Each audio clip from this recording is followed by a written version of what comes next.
If the house was on fire, which photograph would you grab? No. I'd get them all out. I would. My hair would be on fire, but I'd get them all out.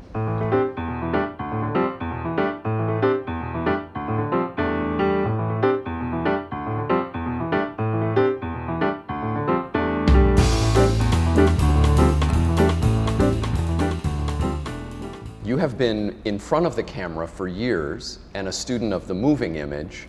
Lead us down the path of how you became a collector of photography. I'm thinking my mother. She gave me a Brownie Kodak camera, black and white. I'm sure the quality, I haven't seen these pictures in a long time, I'm sure the quality was very dodgy. But I remember starting to understand composition. How did you begin training your eye? Well, being a film actor, you're dealing with images all the time.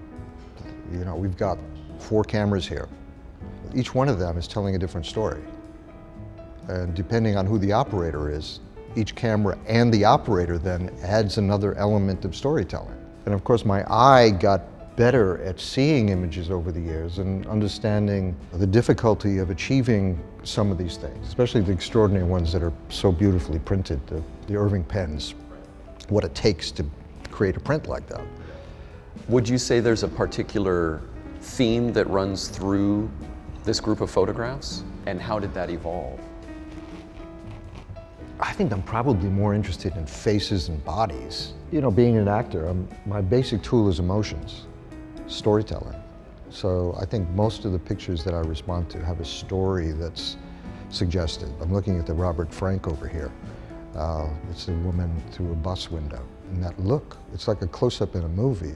Gustave Le Gray, to me, he was still in the beginning of photography. This was the 1860s. And the size of those prints, the lusciousness of those prints, was astonishing what he was able to accomplish. Most of these photographers you see here are not that interested in technique. And the ones that are interested in technique and were talking to me were also coming from a deep personal place of an understanding of the universe. I especially like that pen in particular. This is really wonderful. This is a great one. I lived with that a lot. There's a sort of storyboard narrative piece by Dwayne Michals. How did that come about? So I started making movies and, you know, I forget if it was Vogue or whatever, they sent a photographer to take pictures of me. We were shooting and having fun.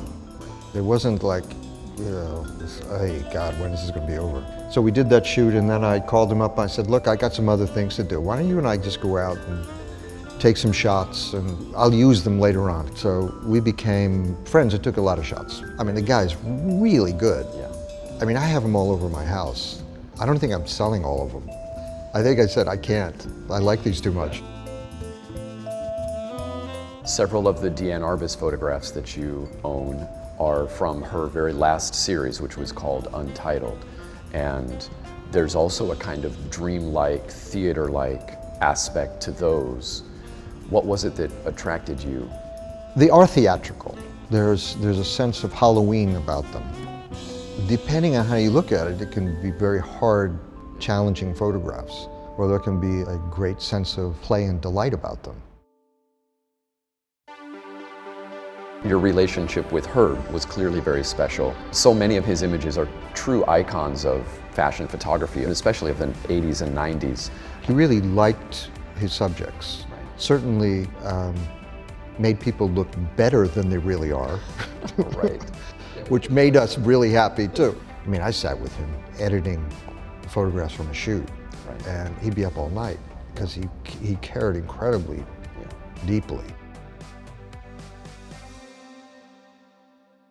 And then this print of Herb's, I mean, so this is... Yeah, I'm happy to see this again because it's not the usual with Herb at all. Like you said, not only is the tone warm, the person is beautiful, but there's this warmth that resonates off of the image Well, he itself. put a tint, there is a kind of a reddish tint that's coming off of this, and he experimented with that a lot. I particularly like this one. Feels like it's personal to him. Yeah. I remember when Herb shot this. Oh, yeah? He was working with someone, I don't know if it's his idea or his set designers. You know, let's do something with fish or an octopus or something. Right, And then he got Jaimin to put it on his head. It's a painted quality. Yeah, absolutely. Where it's blurred, it doesn't feel photographic at all. Herb also sent off, I don't know how many dozens of cameras for a project in Africa. Just sent the cameras off and said, just make images of what's going on there. Was always donating to projects. As most people know, he died of HIV/AIDS. He was an artist who was genuinely humble and genuinely concerned about the world. You have two different portraits of Dylan. Why? Well, first of all, it's Bob Dylan, who is our Picasso. I mean, he's the guy. But anyhow, this is the Blonde on Blonde era photograph, which is maybe my favorite album of all time. This is an iconic picture of Bob Dylan, English rock star, Blonde on Blonde, New York. The way you talk about the photographs is not just about the surface, but they really resonate on a kind of deeper spiritual level. And I think that comes across. A lot of these I've been living with for 30, 40 years. And, you know, on some level they go a little bit dead on you. Yeah. But these images just became very fresh for me, seeing them in this context. I hope they end up in places where people will be transported